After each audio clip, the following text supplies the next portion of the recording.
There are three kinds of local municipalities in New York State: cities, towns, and villages. Every commercial or residential property in the state is either part of a city or a town. A city is exactly what it sounds like: a highly populated urban area. Leaders of cities have a lot of autonomy to provide important municipal services like sewers or a fire department. Towns used to be the opposite: lightly populated rural areas. Town government maintained the roads, and that was pretty much it.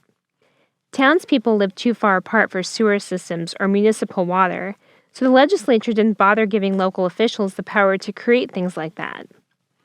But as time passed, certain town neighborhoods got so populated that they were almost like little cities. If a town got a train station, people would build homes and businesses in the area until it actually became dangerous to live there.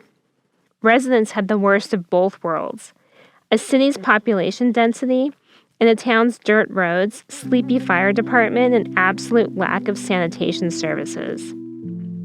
The state legislature addressed this by creating a new kind of municipality: the village. Village is an old-fashioned word with a lot of baggage. When you hear village, you might imagine thatched roofs, hobbit houses, walking down the cobblestone street and saying hi to the butcher, the baker, and the candlestick maker. But in New York State, a village is a legal term that was originally intended to describe what is, in a practical sense, a very small city located within a town. The legislature gave villages the autonomy to set their own taxes, provide residents with municipal services, and act independently of town government.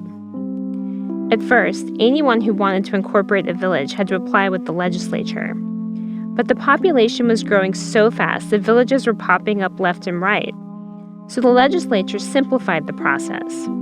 All residents had to do was collect enough signatures on a petition, and then they could vote on whether or not to incorporate as a village.